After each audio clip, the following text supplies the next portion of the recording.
Alright, so today we're looking at how to research products and how to list them on your Amazon seller account. So first you want to have an Amazon tab open, Amazon.com, and then you want to open up a supplier site. So here today we're using Wayfair. Simple method is just to go to a category.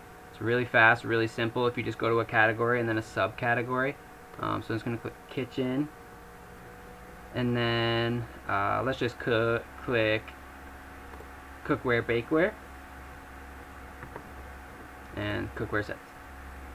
So from there, all you're really doing is taking a look at what the supplier has. You can always sort by price, sort by 1 or 2 day shipping or whatever. You can do sort by arrives before Christmas, depending what day it is, what time it is of the year. So now what I'm going to literally do is just click a product really fast. It's really simple. I'm going to grab the title just like that, copy it, then I'm going to paste into Amazon. Now all I'm doing is I'm looking for, that color's out of stock, so all I'm doing is, so $88.50 for this blue one, so I'm looking for the 12-piece set, the Cucina 12-piece right there. Let's make sure it's the right one, and it looks like the right one to me. So we are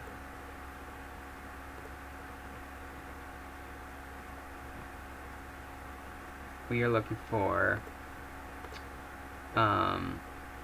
agave blue, and I'm not sure that this has it. Oh, that might have actually been the agave blue right there, that last one. Let's click it and just double check.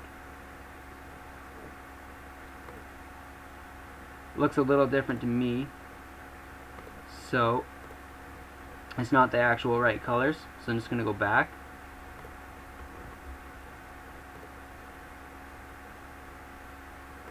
I'm just going to go back to the home page where I searched it out, and maybe go down and see if it's okay. This looks like it has more of a uniform color, kind of like the one we're looking at, so this will most likely be the one we're looking for. And okay, so here we have agave blue. So if you look at the price here, we're not going to be able to compete with that because we still have to add Amazon seller fees, right? 15% of what we sell it for onto this. So we have to make, I go for at least 10% profit. But what most people won't do is they'll see this and they'll go, okay, I have no chance to compete with Amazon, and they'll continue to search and they'll give up. What I do is I'll go down and see who the next sellers are and what their prices are, because Amazon does go out of stock sometimes, and when they do, you can potentially be next in line. So there you go. 87 bucks. Next guy's 150 in new condition. Can you make a profit if you sell it for 150? $149.99. I don't like to undercut prime sellers. I like to match price at the very least.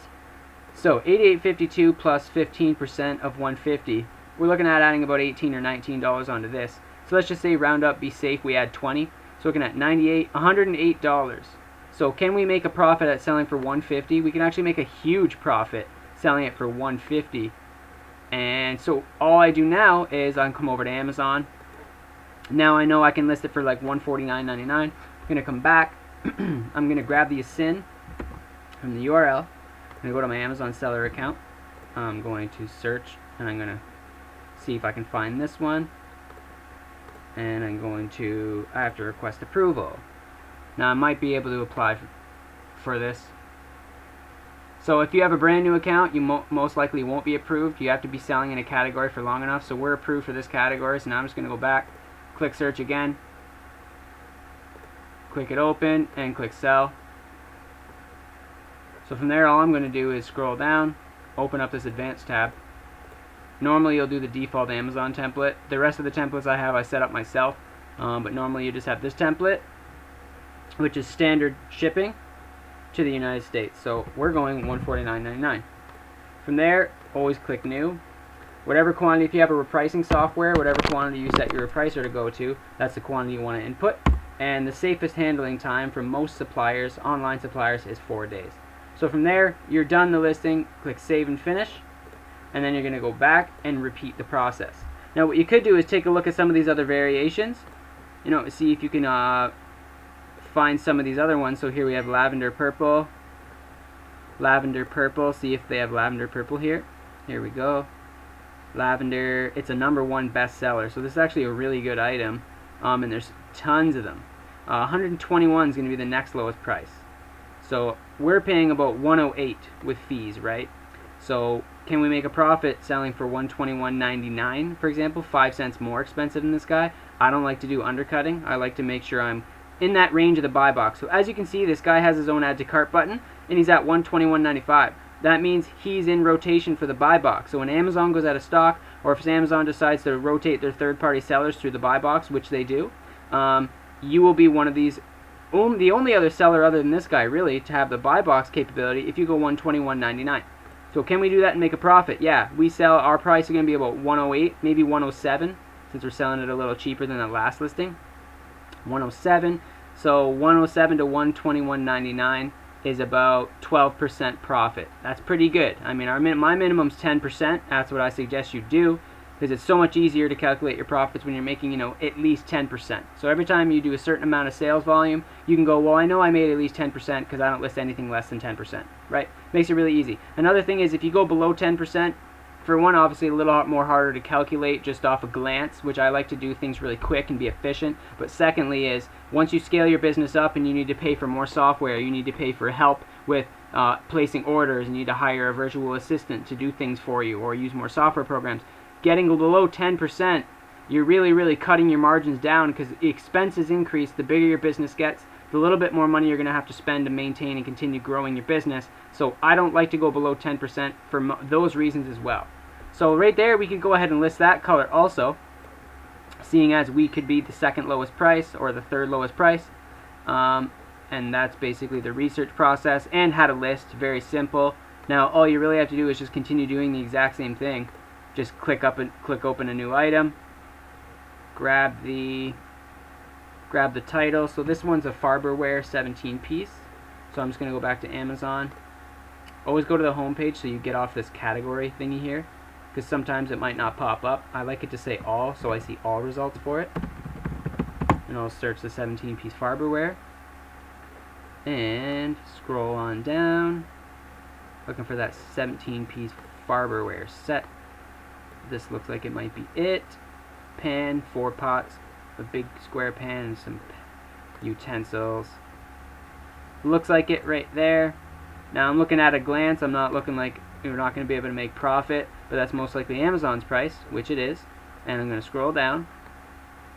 And one thing I can do is look at other sellers and their prices. Another thing I can do is take a look at these ones right here. Here's one for 80, right? So I can click that. Take a look at, okay, so it's the copper one. So do we have copper on our supplier? We have red, aqua, and black. Red, aqua, and black. So we don't have that, but we have red, aqua, and black. So are one of these ones potentially red, aqua, or black? Aqua and red. So there's no Amazon. Amazon's not on either of these listings, so that gives you a better chance of getting a buy box, right? There's no buy box for this, but what we can do is see all buying options, see who's got the lowest few prices. And 83 bucks, 84 bucks. So $84, $59 plus 15%. If we sell it for $83.99 and be the second lowest, $83.99, our fees are going to be about 11 or 12 bucks. So we're looking at about $71.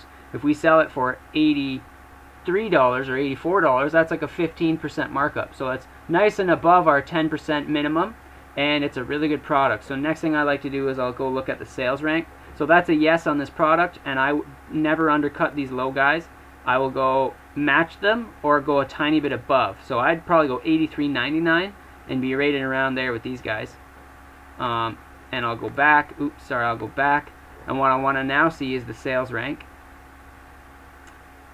And in our other video, we actually have the Amazon Scout tool, which instead of having to scroll down to find sales rank, if you get this free Amazon Stock Stats tool, you can just click that and it'll actually give you a ton of info.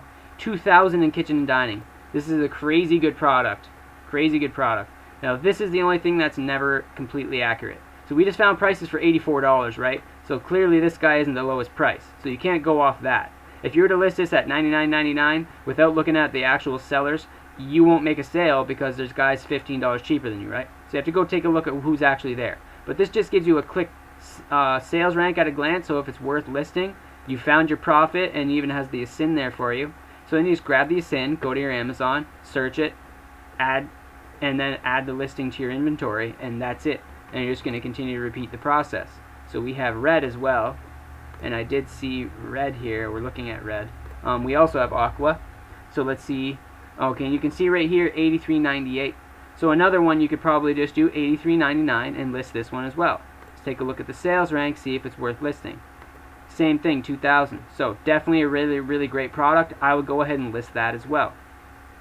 So that's the basic research process for finding products to sell on your Amazon store. As you can see, we spent like 5 to 10 minutes and we found like 4 or 5 products. And we also found some variations stemming off the very same product, right? Which makes your research process even easier when a product has a variation.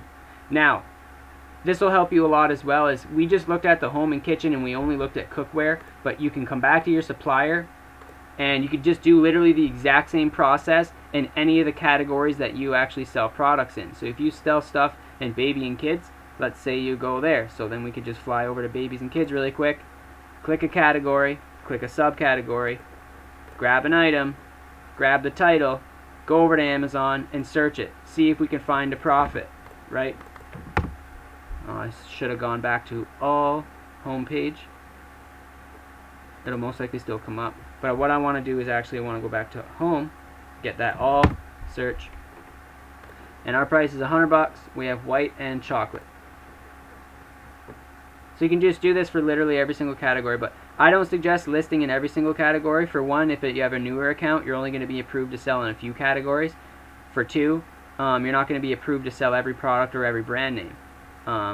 So you're going to have to, and the third thing is I suggest only selling in 2 to 3 categories, because if you spread yourself across all categories, your Amazon won't view your store as any type of like an actual business that focuses on a few certain product lines or a few categories, which actually helps you.